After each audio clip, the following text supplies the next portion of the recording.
मेरे गांव में अभी कुछ दिनों से कुछ अजीब सी चीजें हो रही थीं। गांव वाले बेचारे समझ ही नहीं पा रहे थे कि आखिर ये सब कौन कर रहा था और उसका क्या मकसद था। कभी कोई कहता कि कोई उनके यहाँ चोरी करने आया, तो कभी कोई कहता कि जैसे उनके यहाँ पर कोई नज़र रख रहा था। लेकिन वह जो भी इंसान था, उसका आखिर ये सब के पीछे क्या मकसद था, वह किसी को कुछ भी समझ नहीं आ रहा था। और लाख पता लगाने के बावजूद भी किसी को ये पता नहीं चल पा रहा था कि ये सब कौन कर रहा था। हालांकि इतना तो सबको पता था कि ये जो कोई भी है वह गांव का रहने वाला ही है, क्योंकि हमारा गांव कोई बहुत ज़्यादा बड़ा नहीं था। और ये जो भी घटनाएं हो रही थीं वह अक्सर तब ही होती थीं जब किसी के घर में कोई शादी ब्याह का कार्यक्रम हो। शुरुआत में तो सबको ये लगा कि शायद शादी में जब बारात आती है तो बारात में ही जो लोग शामिल होते हैं उनमें से ही कोई इस तरह की हरकत कर रहा है। लेकिन फिर जब हम सब ने मिल बैठकर इस पर विचार किया तो इस बात पर ध्यान दिया कि ये सब तभी हो रहा था जब हमारे गांव में कोई नई लड़की बहू बनकर आती थी। यानी कि गांव में बारात आने पर यह सब नहीं हो रहा था। बारात के जाने के बाद जब नई नवेली दुल्हन का आगमन हो जाता था, उसके बाद ही ये सब होता था। इसका मतलब साफ था कि ये सब करने वाला कोई बाहरी इंसान नहीं था, बल्कि हमारे गांव का ही रहने वाला था, जो इस तरह की घटनाओं को अंजाम दे रहा था। बस सिर्फ वह इस बात का इंतज़ार करता था कि जब हमारे गांव में किसी लड़के की शादी हो और सभी गांव वाले शादी के काम काजों में व्यस्त हों। एक दिन इसी तरह से मैं भी अपने पास के गांव की एक शादी से वापस अपने घर लौट रहा था। उस वक्त मुझे वहां से वापस आते हुए काफ़ी देर रात हो चुकी थी और बिजली न आने की वजह से बहुत अंधेरा भी छाया हुआ था। मैं चुपचाप चांदनी की रोशनी में आगे का रास्ता देखते हुए चला जा रहा था कि जब मैं एक घर के पास से गुजरा तो मुझे ऐसा लगा कि उस घर की खिड़की के पास कोई खड़ा हुआ था। पहले तो मैं अपनी धुन में चला जा रहा था, इसीलिए उस घर को पार करता हुआ थोड़ा आगे निकल गया। लेकिन जब मैंने इस बात पर ध्यान दिया तभी मेरे दिमाग में ये बात आई कि जिस घर के बाहर मैंने उस इंसान को खड़े हुए देखा है, उस घर में तो कल ही शादी होकर आई है। इसका मतलब कहीं ऐसा तो नहीं कि जिस इंसान की तलाश हम लोग अभी तक करते चले आ रहे हैं ये वही इंसान हो। ये सब सोचकर मैं तुरंत ही फुर्ती से वापस पलटा और उस तरफ दोबारा बढ़ने लगा। फिर मैंने सोचा कि आज तो मुझे इस इंसान को हर हाल में पकड़ना ही होगा। इसीलिए मैं बहुत ही दबे कदमों के साथ उस घर की तरफ आगे बढ़ने लगा। जब मैं थोड़ा करीब पहुंचा तो मैंने जो कुछ भी देखा उसे देखकर तो मेरे तो होश ही उड़ गए। वह जो भी इंसान था वह उस घर की खिड़की से अंदर झांकने की कोशिश कर रहा था। मुझे उसका चेहरा बिल्कुल भी दिखाई नहीं दे रहा था, बस कुछ कुछ समझ में आ रहा था कि वह अंदर झांकने की भरपूर कोशिश कर रहा है। तभी उसने अचानक से अपना नीचे का कपड़ा उतार दिया और फिर अजीब तरीके से वह हिलने लगा। मुझे ऐसा लगा कि जैसे वह खुद से वह सब करने की कोशिश कर रहा हो। आखिर ये सब क्या था, मुझे तो समझ ही नहीं आया। मैं अपनी आँखों पर और ज़्यादा जोर डालने लगा ताकि मुझे और ज़्यादा साफ तौर से दिखाई दे कि आखिर वहाँ पर हो क्या रहा है। लेकिन दूरी होने की वजह से मैं ठीक से कुछ भी समझ नहीं पा रहा था। मैंने कुछ कदम और उसकी तरफ बढ़ाए ताकि मैं समझ सकूं कि वहाँ क्या हो रहा है। लेकिन इससे पहले कि मैं और करीब जाता वह शख्स शायद ये भांप गया कि उसके पीछे कोई है। उसने तुरंत ही अपने कपड़े ठीक किए और तुरंत ही वहाँ से भाग गया। मैंने उसका फिर से पीछा किया और चोर चोर चिल्लाने लगा। लेकिन जब तक बाकी के सभी लोग बाहर निकल कर आए तब तक वह सामने के खेतों में घुस चुका था। खेतों में बड़ी बड़ी मक्का खड़ी हुई थी, जो कि बहुत दूर तक फैली हुई थी। वह उन खेतों से होता हुआ पल भर में मेरी नज़रों से ओझल हो गया। गांव वाले शोर की आवाज़ सुनकर अचानक से घबरा गए। फिर वह मुझसे पूछने लगे कि आखिर हुआ क्या। तो मैंने उन्हें पूरा घटनाक्रम बता दिया। मेरे साथ साथ वह लोग भी इस बात पर अफसोस करने लगे कि वह इंसान आज भी हमारी पकड़ में नहीं आ सका। उसके बाद मैं वापस अपने घर लौट आया और चुपचाप अपने बिस्तर पर आराम करने लगा। मेरा नाम संजय है। मेरे पिता का देहांत कुछ साल पहले हो गया था। उनके देहांत के बाद इस घर की पूरी जिम्मेदारी मेरे ही कंधों पर आ गई। मेरा एक छोटा भाई भी है। सारी जिम्मेदारी मेरे सर पर आ जाने की वजह से मैं तो अपनी पढ़ाई को जारी नहीं रख पाया। इसलिए मैंने ये फैसला किया कि अगर मैं नहीं पढ़ पाया तो क्या हुआ, मैं अपने भाई को खूब पढ़ाऊंगा लिखाऊंगा। इसलिए उसे अच्छी शिक्षा दिलाने के लिए मैं दिन रात मेहनत करने लगा। मेरे साथ साथ मेरी माँ भी खेतों में काम करती थी, जिससे हमारे घर का खर्च ठीक ठाक तरीके से चल जाता था। इसके बाद जब मेरे भाई ने 12वीं कक्षा पास कर ली तो उसे ऊंचे दर्जे की पढ़ाई करवाने के लिए मैंने उसे शहर के कॉलेज में पढ़ाने का फैसला किया, ताकि वह अपने पैरों पर खड़े होकर कोई अच्छी नौकरी कर सके और हम सबका नाम रोशन करे। लेकिन क्योंकि खेतों में काम करने से इतनी ज़्यादा कमाई नहीं होती थी कि मैं उसके शहर के कॉलेज की फीस भर पाऊँ, इसलिए मैं ये सब सोच सोच कर परेशान था कि उसे मैं आगे कैसे अच्छे कॉलेज में एडमिशन दिलवाऊं। फिर मुझे कुछ जानकारी जुटाने पर यह पता चला कि पढ़ाई के लिए गरीब इंसान को लोन भी मिल जाता है। इसीलिए मैंने सोचा कि लोन तो मैं कैसे भी करके धीरे धीरे चुका दूंगा, और अगर मैं ऐसा नहीं भी कर पाया तो तब तक तो मेरे भाई की नौकरी भी लग चुकी होगी। तो फिर उसकी जो तनख्वाह होगी उससे हम सारा लोन चुका देंगे। क्योंकि मेरा भाई पढ़ने में काफ़ी अच्छा था, इसलिए मुझे उससे बहुत ज़्यादा उम्मीदें थीं। कुछ टाइम के बाद मैंने जैसे तैसे करके उसके लिए लोन ले लिया और उसे शहर में पढ़ने के लिए भेज दिया। धीरे धीरे समय यूं ही बीतता गया और मैं और मेरी माँ जी तोड़ मेहनत करते रहे और लोन की किस्तों को धीरे धीरे भरते रहे। फिर जब गर्मियों की छुट्टियां हुईं तो मेरा भाई वापस गांव लौट आया। कुछ दिनों के बाद उसका रिजल्ट आने वाला था, जिसका हम लोगों को बेसब्री से इंतजार था। जिस दिन उसका रिजल्ट आने को था उस दिन वह सुबह से ही बड़ा ही परेशान लग रहा था। मैं उसकी परेशानी समझ सकता था। मैं भी जब पढ़ता था तो मेरे रिजल्ट के दिन भी मैं खुद बहुत परेशान रहता था। ऐसा लगता था जैसे मुझे तो बुखार ही आ गया हो। मैंने उसे समझाया कि तुम बिल्कुल भी चिंता मत करो, तुम तो पढ़ने में कितने होशियार हो, फिर तुम्हें रिजल्ट की क्या चिंता। तुम्हारा रिजल्ट तो हमेशा अच्छा ही आया है और देखना इस बार भी अच्छा आएगा। कुछ देर के बाद जब मेरे भाई का रिजल्ट आया तो हम सब के पैरों तले से ज़मीन निकल गई, क्योंकि मेरा भाई फेल हो गया था। जीवन में पहली बार ऐसा हुआ था कि मेरा भाई फेल हो गया था। ये सब आखिर कैसे हो गया, हम लोगों को समझ ही नहीं आ रहा था। उसका रिजल्ट देखकर मुझे तो सदमा सा लग गया था। माँ ने उसे तुरंत ही डांटते हुए पूछा कि आखिर ये सब क्या है।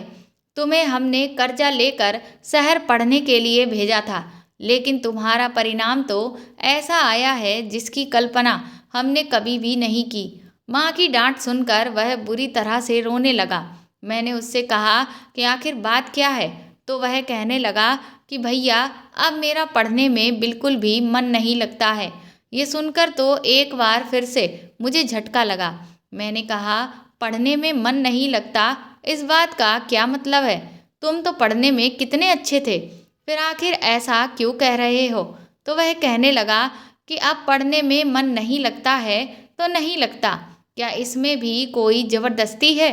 जब आपका पढ़ने में मन नहीं लगा तो आपने भी तो पढ़ाई छोड़ दी। मैंने उससे कहा, मेरी पढ़ाई छोड़ने की वजह सिर्फ यही नहीं थी। मेरे सर पर तुम सबकी जिम्मेदारी थी। मैंने इसलिए पढ़ाई छोड़ी, ना कि इसलिए कि मेरा मन नहीं लगता था। पर तुम्हें तो हम सारी सुविधाएं दे रहे हैं, तुम पर कितना पैसा खर्च कर रहे हैं। यहाँ तक कि तुम्हारी पढ़ाई के लिए हम सब कर्ज लिए बैठे हैं और उसे जैसे तैसे करके चुका भी रहे हैं। लेकिन तुम तो बिना वजह ही पढ़ाई पर ध्यान नहीं दे रहे हो। हमारी इस बात से मेरा छोटा भाई नाराज हो गया और कहने लगा कि अब चाहे कुछ भी हो, लेकिन अब मुझे नहीं पढ़ना है। बस कह दिया तो कह दिया। मैंने उसे समझाने की बहुत कोशिश की कि तुम पढ़ाई छोड़कर बहुत बड़ी गलती कर रहे हो। अगर तुम्हारी डिग्री पूरी नहीं होगी तो तुम्हें कोई नौकरी भी नहीं मिलेगी। मेरी इस बात पर वह कहने लगा, उसकी आप चिंता मत करिए, मैं अपनी डिग्री गांव के कॉलेज से ही पूरी कर लूँगा। वहाँ मुझे परीक्षा में पूरी सहायता मिल जाएगी, जिससे मैं परीक्षा अच्छे नंबरों से पास कर लूँगा और फिर कोई ना कोई काम चलाऊ नौकरी यहीं आसपास के किसी कारखाने में ढूंढ लूँगा। अब उसकी बात मानने के अलावा हमारे पास कोई और चारा भी तो नहीं था, क्योंकि हम समझाकर तो उसे देख चुके थे, पर वह अपने आगे कोई बात मानने को तैयार नहीं था। किसी को भी जबरदस्ती पढ़ाया नहीं जा सकता, ये तो इंसान की खुद की इच्छा पर ही निर्भर करता है। और मेरा भाई तो अपना फैसला साफ साफ सुना चुका था। इधर हमने भी उसकी बात को मान लिया और दिन यूं ही बीतने लगे। धीरे धीरे करके उसने अपनी डिग्री गांव के कॉलेज से ही पूरी कर ली और पास के ही एक कारखाने में एक छोटी सी नौकरी करने लगा। उसके पढ़ाई छोड़ने से मुझे बहुत दुख हुआ था और मैं उससे नाराज़ भी रहता था। इसलिए मैंने उससे कह दिया कि जो लोन हमने उसके लिए लिया था अब उसे वही चुकाएगा। इसीलिए वह जो भी पैसे कमाता था वह सारे उसके लोन की किस्त को पूरा करने में ही खर्च हो जाते थे, जिस वजह से वह बहुत ही नाराज सा रहता था। इधर मेरे गांव में कुछ अजीब सी चीज़ें भी होने लगी थीं, जिससे गांव वाले बहुत ज़्यादा परेशान थे। दरअसल बात ये थी कि जब भी मेरे गांव में किसी की शादी होती तो शादी वाली रात उनके घर के बाहर दूल्हा दुल्हन ने अक्सर किसी ऐसे शख्स को देखा होता जो उनके कमरे में ताक झांक करने की कोशिश करता। इस बात से सभी लोग बहुत ज़्यादा डर गए थे, क्योंकि शादी वाले घरों में खूब सारे गहने भी होते और रुपया पैसा भी रखा जाता था, जिस पर किसी की भी नज़र रह सकती थी। इसलिए गांव वाले डरने लगे कि कोई तो है जो उनके रुपए पैसों पर बुरी नज़र रखे हुए है और उन्हें चोरी करने की फिराक में है। लेकिन एक अजीब बात ये भी थी कि आज तक कभी किसी के घर से चोरी हुई भी नहीं थी। तो फिर आखिर वह इंसान जो ये सब कर रहा था उसका मकसद क्या था, ये हम सब की समझ से बाहर था। पहले तो हमें यही लग रहा था कि शायद ये सब करने वाला कोई बाहरी इंसान है, लेकिन फिर धीरे धीरे हमें इतना समझ आने लगा कि ये जो भी है वह इसी गांव का है और इसीलिए हम लोगों के इतनी कोशिश करने के बावजूद भी हम उसे पकड़ नहीं पा रहे हैं। कुछ दिनों बाद माँ ने मेरी भी शादी तय कर दी और मेरे घर भी शादी की तैयारियां ज़ोरों शोरों से होने लगीं। लेकिन मेरे दिमाग में कहीं ना कहीं ये बात थी कि अब तो मेरे घर भी शादी की वजह से काफ़ी सारे गहने खरीद कर लाए जाएंगे और रुपया पैसा भी रखा जाएगा। कहीं ऐसा ना हो कि वह इंसान मेरे घर पर आकर भी अपने मंसूबों को पूरा करने की कोशिश करे। मैंने माँ को बहुत अच्छे से समझाया कि आप घर में आने वाले हर इंसान पर पैनी नज़र रखना और मैं भी पूरा ध्यान रखूँगा। मैंने अपने भाई से भी ये बात कह दी। वह कहने लगा कि भैया आप बिल्कुल भी फिक्र मत करिए, मैं तो आपके कहने से पहले ही सब चीज़ों पर अच्छे से ध्यान दे रहा हूँ, इसीलिए आप चिंता मत करिए। हमारे घर से कुछ भी चोरी होकर नहीं जा सकता। सबको समझाने के बाद न जाने क्यों मैं अभी भी बहुत चिंता में था, क्योंकि मेरे मन में चोरी के अलावा किसी दूसरी ही बात का डर बैठा हुआ था। क्योंकि अभी तक किसी ने वह नहीं देखा था जो कुछ दिनों पहले मैंने उस रात शादी से आते वक्त देखा था, जिससे मुझे ये अंदाज़ा हो गया था कि ये सब जो वह इंसान कर रहा है उसके पीछे उसका मकसद चोरी नहीं है, बल्कि शायद कुछ और ही है। इसके बाद मेरी भी शादी हो गई। शादी वाली रात मैं बहुत खुश था और फिर मैंने अपनी पत्नी के साथ अपने नए जीवन की शुरुआत भी की। एक दो दिन के बाद मेरे दिमाग में ये ख्याल आया कि शादी तो इस बार मेरे घर पर भी थी, लेकिन मेरे घर पर वह शख्स क्यों नहीं आया? आखिर इसके पीछे वजह क्या थी? जबकि अभी तक गांव में एक भी घर शादी वाला ऐसा बचा नहीं था कि उस घर में शादी हो और वह शख्स उस घर में ना गया हो, सिवाय मेरे घर के। इस बात से गांव वाले भी बहुत ताज्जुब में थे कि वह इंसान आखिर मेरे घर क्यों नहीं आया। मुझे भी कुछ समझ नहीं आ रहा था। फिर सब ये कहने लगे कि हो सकता है उस दिन तुमने उसका पीछा किया और जिस वजह से वह शख्स तुमसे बुरी तरह से डर गया हो, इसीलिए उसने सोचा कि वह तुम्हारे घर पर ना आए, क्योंकि हो सकता है तुम उसे पहचान लो या फिर पकड़ लो। मुझे भी गांव वालों की ये बात ठीक लगी। उनकी इस बात में दम था। शायद इसी वजह से वह शख्स मेरे घर अपने इरादों को पूरा करने के लिए नहीं आया था, लेकिन मैं उस इंसान को पकड़ने के लिए बुरी तरह से बेताब था, क्योंकि गांव वाले उससे बहुत ज़्यादा परेशान हो चुके थे। माँ ने तो मुझे कई बार समझाया कि आखिर मुझे इस सब से क्या लेना देना, मैं इन सब चक्करों में ना पड़ूं, क्योंकि ना जाने वह इंसान कौन है, कहीं वह मुझसे दुश्मनी ना पाल ले और मुझे कोई नुकसान ना पहुंचा दे। लेकिन फिर भी मुझे अपनी जान का कोई डर नहीं था। मुझे बस ये सनक सी चढ़ी हुई थी कि कुछ भी करके मुझे उस इंसान को हर हाल में पकड़ना ही है।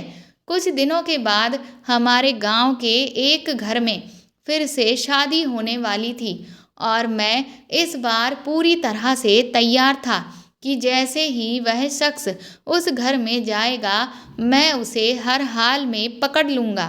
इसके लिए मैंने पूरी तैयारी भी कर ली थी।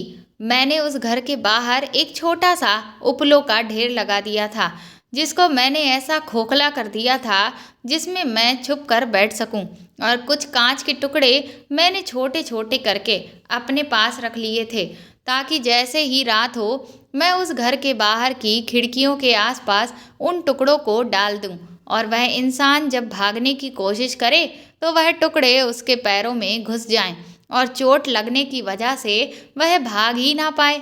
जैसे ही रात हुई मैं अपनी योजना को पूरा करने के लिए उस शादी वाले घर के बाहर पहुंच गया। काफ़ी देर इंतज़ार करने के बाद भी वह इंसान वहां नहीं आया। मैं ये सोच सोच कर परेशान था कि कहीं ऐसा तो नहीं कि अब वह इंसान इस गांव को छोड़कर चला गया हो, इसीलिए वह ना तो मेरी शादी में आया और ना ही अब इस घर में आया है। अभी मैं ये सब बैठकर सोच ही रहा था कि तभी मुझे एक परछाई सी दिखाई दी, जिसे देखकर मैं बुरी तरह से सहम गया और खामोशी से उस परछाई को देखने लगा। थोड़ी देर में मैं समझ चुका था कि वह और कोई नहीं बल्कि वही शख्स था। जैसे ही वह इंसान अपने उस काम को करने में व्यस्त हुआ, मैं तुरंत ही उसको पकड़ने के लिए उसकी तरफ भागा। वैसे ही उसने तुरंत अपने कपड़ों को ठीक किया और भागने की कोशिश करने लगा, लेकिन मेरे बिछाए हुए कांच के टुकड़े उसके पैरों में घुस गए और वह वहीं पर लड़खड़ा कर गिर गया। मैंने तुरंत ही उसे उठाया और उसका चेहरा देखने की कोशिश करने लगा, लेकिन उसने मुझे एक जोर का धक्का दिया और वापस मक्का के खेतों की तरफ घुस गया। पर आज मैं पूरा इरादा बना चुका था कि चाहे कुछ भी हो जाए, मैं इस इंसान को छोड़ने वाला नहीं। मैं भी पूरी फुर्ती से उसके पीछे भागा और बहुत दूर तक मैं उसका पीछा करता रहा, क्योंकि उसके चोट लगी हुई थी। इस वजह से वह बहुत दूर तक नहीं भाग सका और आगे जाकर कुछ दूर वह थक कर गिर गया। मैंने उसे जाकर पकड़ लिया और उसे एक पेड़ के नीचे ले जाकर बिठाया।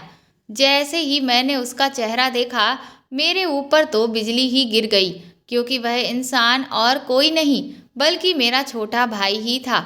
उसे देखकर मेरी आंखों में आंसू आ गए।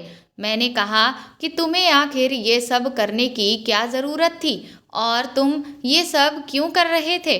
मुझे तो अभी भी यकीन नहीं आ रहा था कि इस सब को करने के पीछे और कोई नहीं बल्कि मेरा भाई ही था। मेरी इस बात पर वह बुरी तरह से रोने लगा।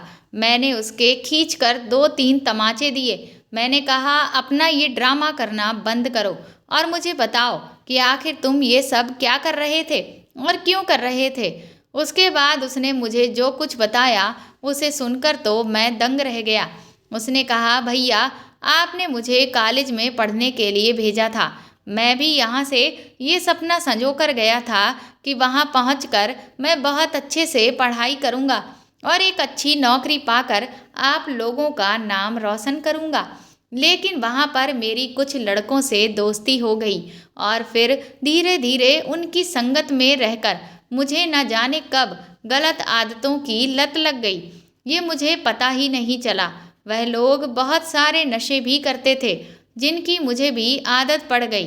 वह नशे बहुत ही महंगे आते थे जिनके खर्चों को पूरा करने के लिए वह अलग अलग तरह के काम करते थे। उन्होंने मुझे भी यही सलाह दी कि मैं भी उनका ये सारे काम करने में साथ दूं, लेकिन मैं वह सब नहीं करना चाहता था। पर जैसे जैसे मेरे पैसे खत्म होने लगे और मुझे नशे की ज़रूरत महसूस होने लगी, तो मुझे ऐसा लगने लगा कि अगर अब मैंने नशे की ज़रूरत को पूरा नहीं किया तो शायद मैं अपनी जान से हाथ ही धो बैठूंगा। इसीलिए फिर मैं उनका उन कामों में साथ देने लगा।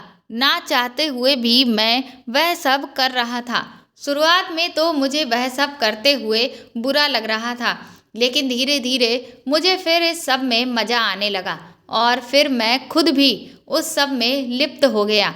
मैं कुछ लोगों के वैसे वीडियो तैयार करके उन्हें महंगे दामों पर उन लोगों को बेच देता था जो इस तरह के वीडियो सोशल मीडिया पर दिखाने का गोरख धंधा चलाते हैं। वह ऐसे एक एक वीडियो का बहुत ऊंचा ऊंचा दाम देते थे, जिससे हम लोगों की बहुत ही अच्छी कमाई हो जाती थी। सब कुछ बहुत अच्छे से चल रहा था और फिर जब मैं फेल हो गया तो आपने जब मुझ पर पढ़ाई का दबाव बनाया तो मैंने गुस्से में आकर ये फैसला सुना दिया कि अब मैं पढ़ाई करूँगा ही नहीं और अपनी डिग्री गांव के कॉलेज से पूरी कर लूँगा। लेकिन जब मैंने बाद में ठंडे दिमाग से सोचा तब मुझे समझ आया कि मैंने ये कहकर कितनी बड़ी गलती कर दी, क्योंकि यहाँ रहकर तो मैं अपने खर्चे पूरे ही नहीं कर सकता था। लेकिन जैसे तैसे मैंने अपने नशे की ज़रूरत को पूरा करना शुरू किया।